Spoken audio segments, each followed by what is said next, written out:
नमस्कार। अभी अपने देश के अंदर अगर बात करें तो बाड़मेर, जैसलमेर में और जालोर के अंदर जिस तरीके से गर्मी का कहर बरप रहा है और उस कहर के अंदर इस तरीके के हमारे अगर बात करें तो जालोर के अंदर अगर बात करें, जालोर पथमेड़ा महातीर्थ हैं और तपोभूमि के नाम से ये पथमेड़ा तीर्थ जाना जाता है। तो यहाँ पर एक तपस्वी हैं, एक ऐसे संत हैं, अगर बात करें तो इन्होंने पिछले 15 दिनों से बिना कुछ खाए पिए अग्नि की तपस्या की है। और यहाँ पर अगर बात करें टेम्परेचर की बात करें तो यहाँ पर टेम्परेचर है जो 45 से अधिक डिग्री का तापमान है वो यहाँ पर रिकॉर्ड किया गया। और जो गर्मी की अगर बात करें तो जो कुंड बनाया गया, जिस तरीके तपस्या का जो यज्ञ बनाया गया उसके पीछे अगर बात करें तो उस तापमान का जो अगर बात करें तो 50 सेल्सियस से भी ज्यादा है। और उस गर्मी में मतलब इंसान का बचना नामुमकिन है। परंतु उस गर्मी के अंदर भी जिस तरीके से 15 दिनों के अंदर उस गर्मी के अंदर तपस्या करना, और इस तपस्या को लेकर हमारे साथ में ये गुरुजी हैं, इन्होंने 15 दिन की तपस्या की है और केवल एक जल मात्र ही इन्होंने अपने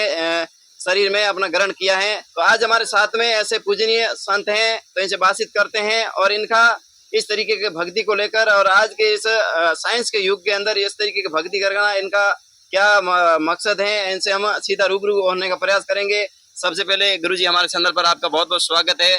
और इस तपोभूमि में हमारा आना हुआ और जिस तरीके से यहाँ पर लोग आए हैं, और एक बात करें तो यहाँ पर जिस तरीके से लोग आ रहे हैं और यहाँ पर दिव्य दरबार भी लग रहा है, और जो भी लोग अपनी इच्छा लेकर आते हैं तो लोगों की इच्छा भी पूरी होती है। गुरुजी सबसे पहले हमारे चैनल पर आपका स्वागत है। प्रणाम, राधे राधे।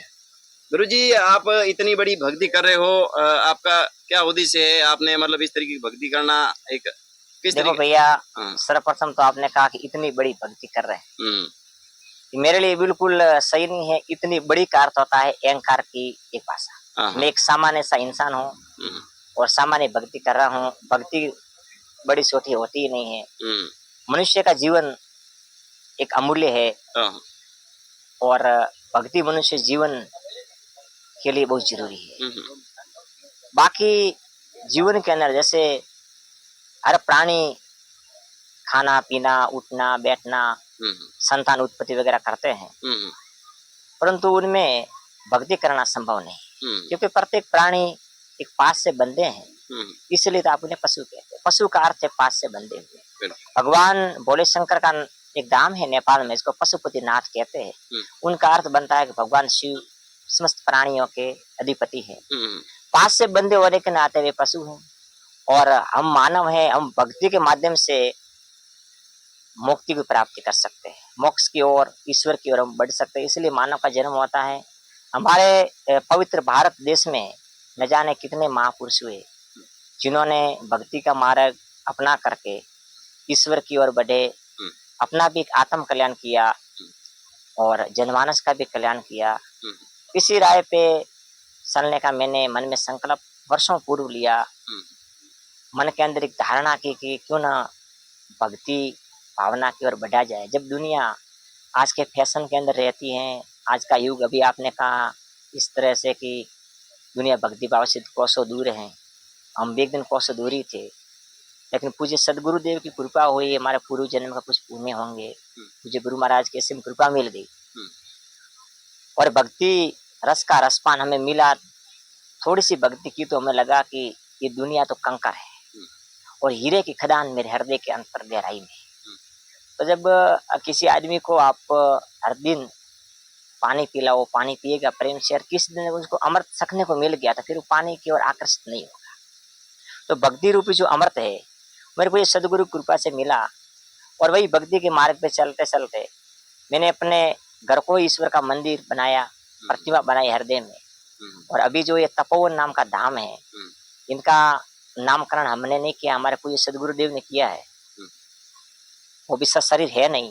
पूज्य गुरुदेव की बात की जाए और अब आज बोल रहे हो कि गुरुजी आपके गुरुजी कहाँ रहते हैं, तो मैं कहूँगा गुरुजी मेरे हृदय के अंतर गहराई में रहते हैं, क्योंकि शरीर वो है नहीं, आत्मजीव, उन्होंने अपना शरीर छोड़ दिया।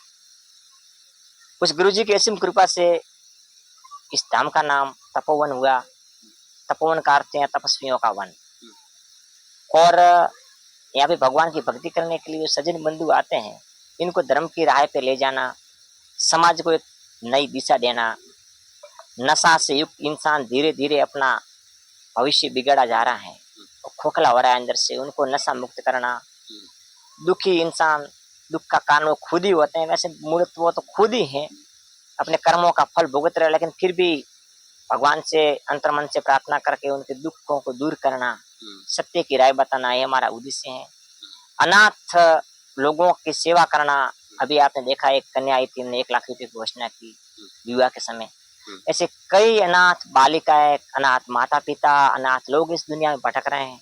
वर्तमान सदी की बात की जाए तो माता पिता की सेवा करना या उनके बुढ़े लोगों की या अनाथों की सेवा करना कोसों दूर की बात।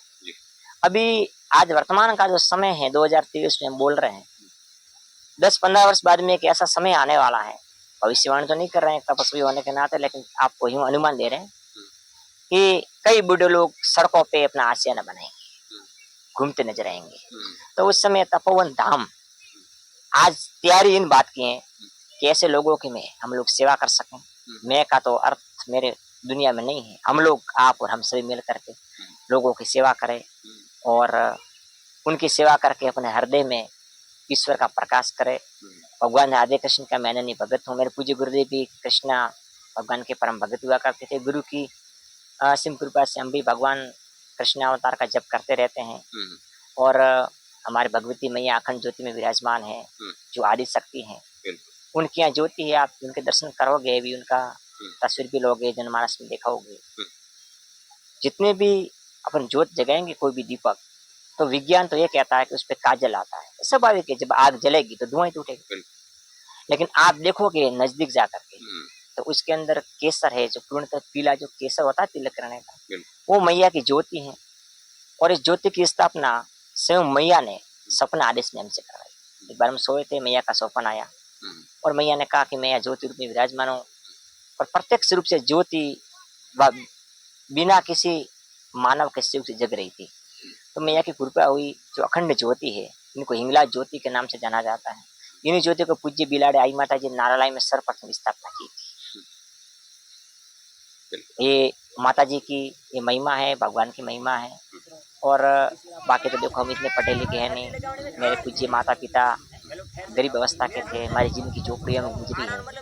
जो झोपड़ी में रहता है वो निमैल का क्या अनुभव, इसलिए हम इतने पढ़े लिखे हैं नहीं। 4वीं क्लास पास हूँ, हिंदी भाषा की इतनी परिभाषा आता नहीं है, थोड़ी सी भूल चूक हो तो क्षमा चाहता हूँ। बिल्कुल गुरुजी, आपसे मेरा और भी कई सवाल रहेगा कि आप, पहली बात तो है कि सही साधु संत महात्मा होते हैं तो वह एक हमेशा सन्यासी होते हैं, परंतु आप भक्ति करते हो और साथ में सन्यासी हो। और अगर बात करें तो आप बात कर रहे कि इंद्रियों को मतलब इस तरीके से आज के टाइम के अंदर जो लोग होते हैं अपना मन को मतलब कंट्रोल नहीं कर पाते।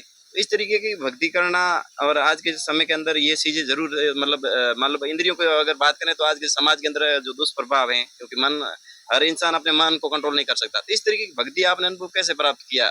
थोड़ा इनका अनुभव मैंने वर्षों पूर्व किया था, बाल्यकाल के अंदर, कि मुझे इस राह पे चलना है, भक्ति के राह पे चलना है। इसमें जो सुख है, जो इंद्रियों का सुख आप मुझे कह रहे हो, वे सुख नहीं है, मात्र सुख का आभास।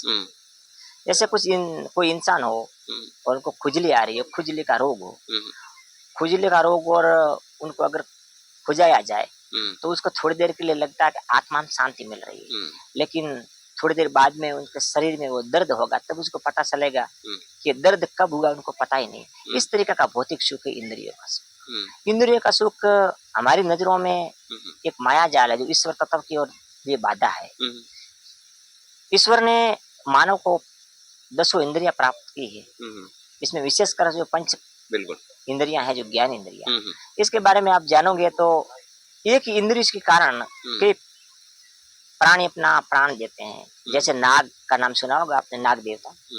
एक सपेरा होता है, मीठी मीठी बीन बजाता है, और नाग उस बीन को सुन करके, उन संगीत को सुन करके उसमें प्रभावित होकर के पकड़ा जाता है और मारा जाता है। एक पतंग होता है, एक कीट के नाम से जाना जाता है पतंग। उनकी देखने की इंद्री बड़ी अद्भुत होती है। जब वो आग को देखता है तो उसको लगता है कि कोई पुष्प खिल रहा है, और वो आकर्षित होकर उस पे आकर के मर जाता है। ऐसे एक एक इंद्री पे प्राणी अपना प्राण त्याग देते हैं। मनुष्य को तो पूरी पूरी 5 इंद्री मिली है। मनुष्य अगर इस इंद्रियों के विषीभूत हो गया तो फिर मनुष्य धीरे धीरे मरेगा। तो मरना तो सभी को निश्चित है, लेकिन मनुष्य जो कार्य के लिए आया था वो भूल जाएगा। एक भजन गाया कि किस कारण आयो बंदा, काय धंधे लागो, मन को जावे मूंगा मूल रो। बड़ा अद्भुत है मुझे लगता है। इसलिए मैंने अपनी इंद्रियों को मैंने वश में किया है तो गलत बात है, आप स्वयं कर सकते हो, तो परमात्मा की माया, सब मनुष्य एक ही समान है, भगवान ने सभी को एक समान बनाया है। लेकिन अब और तप ही इसलिए है कि इनको कंट्रोल करने का नाम है। और एक ग्रस्त जीवन की बात, अभी आपने कहा कि ये सन्यासी करते हैं, तो मेरे जीवन में गृहस्थी का कोई स्थान था ही नहीं। लेकिन मेरे माता पिता के मैं एक ही संतान, अगर मैं सन्यासी की राह पकड़ लेता तो उनकी वंश रेखा खत्म हो जाती। माता पिता के श्राप से डर करके मैंने अपने जीवन में गृहस्थता को अपना लिया।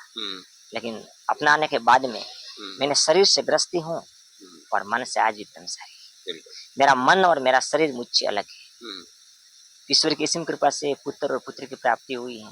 और अभी अगर बात करें तो लोग कहते हैं कि इतनी गर्मी में बैठने वाला इंसान तो रोग हो सकता है, वो हो सकता है, लेकिन मुझे अपने सावलिया पे विश्वास है कि जो भवरोग को मिटाता है तो मुझे रोग कभी होने नहीं देगा।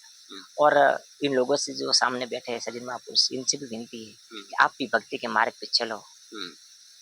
आप जब नहीं चल रहे तो आपको लगता है कड़वा है, और कड़वा ही तो मीठा होता है सज्जनों।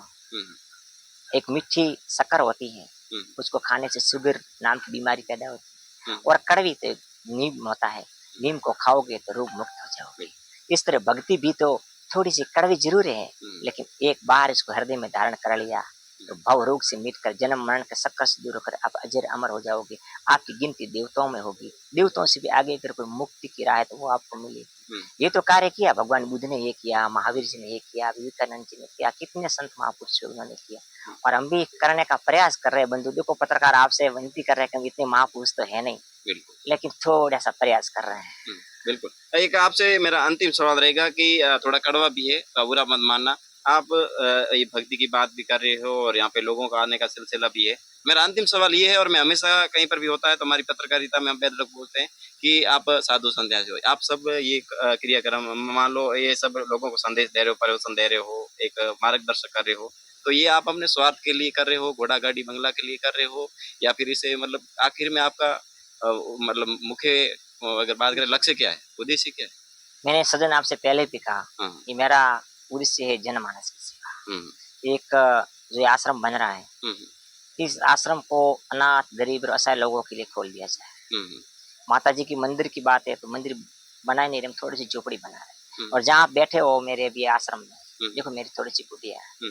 अब मैं 7 कुटिया का आलिशान नहीं बना सकता, लेकिन मेरा जीवन का लक्ष्य है कि समाज को एक संदेश दिया जाए, जो दुखी इंसान है उनको सुख मिल रहा है। उनकी देखो फीस तो कोई है ही नहीं है। अभी हम लोग लिखित तौर पे आपके सामने भी अब इंटरव्यू ले रहे हैं।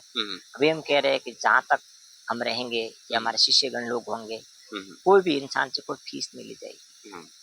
अगर आपकी इच्छा है तो गरीब और अनाथ लोगों के लिए आप सेवा करो, यहाँ करो, वहाँ करो, कहीं भी करो, आप अपने नाम से करो।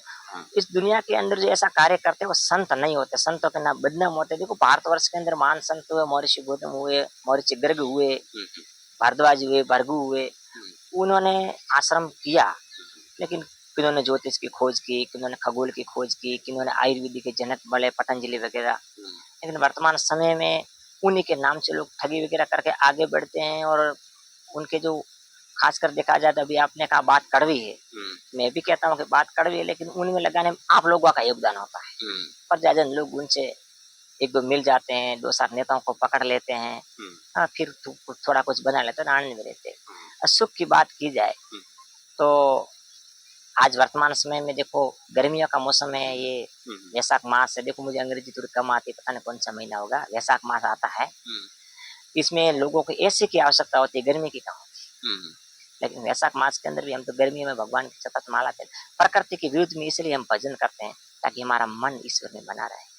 अब अगर आलिशान जिंदगी जीनी है, आलिशानता जिंदगी में ही रहनी है, तो फिर वो वहाँ जाना, तप में रहना, सर्दियों का मौसम आता तब भी तुम जलधारा में तप करते हैं। अभी आप गर्मियों में आए हो, चित में आओगे तो आप पाओगे कि सारी रात खड़े रह करके ऊपर जल फुहारे लगा करके चित्ताराम तप करते हैं। अपने शरीर को हम इस तरह ले जाते हैं नष्ट हो जाए, और उस नष्ट हुए शरीर में से एक नया शरीर पैदा होता है, जो दिव्य ज्योति होती है, अपनी आत्मा की पहचान होती है। हम अंधविश्वास से कोस दूर है। मैं किसी को अंधविश्वास के राय पे ले ही नहीं जाता। मैं तो उनसे कहता हूँ कि आपको लगे तो मानो, आपको लगे तो मत मानो, और प्रेम से राधे राधे बोलो, आपकी बेड़ी पार होगी। बिल्कुल, ये हमारे साथ में हैं संत और तपोभूमि पिछले 15 दिनों से एक तपस्या कर रहे हैं। और बात करें तो इनका अगर मैं परिचय करवाना चाहूँगा, तो मैं सुबह से यहाँ पर आया हूँ, तो इन्होंने ना कोई अंधविश्वास में है, बाकी इनकी बात है कि सामाजिक कुरीतियों को कैसे खत्म किया जाए। और हाँ, लोगों के अंदर अगर बात करें, सबसे बड़ा एक मैं और अहम का नाम का जो घमंड है, अहंकार है, उसको खत्म करना है। और ये संसार जो एक खूबसूरती है, एक जो ज़िंदगी इंसान को मिली है, उसको कैसे संवारना है, अपनी ज़िंदगी को कैसे भवसागर बेड़ा पार करना है, ये गुरुजी का इनका प्रवचन है। और यहाँ पर जो लोग आते हैं, एक बात करते हैं, अगर विश्वास सबसे बड़ी चीज़ है। यहाँ पर विश्वास के नाम पे आते हैं। कई सुबह से मैं आया हूँ, यहाँ पर लोगों का दरबार भी लग रहा है, लोग यहाँ पर खुश होकर यहाँ से जाते हैं। तो साथियों, आपको मैं बताना चाहूँगा, यहाँ पर बात करें तो ये सांसौर जिले के पथमेड़ा में इनका जो तपोभूमि जो स्थल है, आप लोग भी अगर आपको भी यहाँ पर आना है तो जरूर आ सकते हैं। तमाम साथी इस वीडियो को शेयर करें। धन्यवाद। राधे राधे, जय श्री कृष्ण।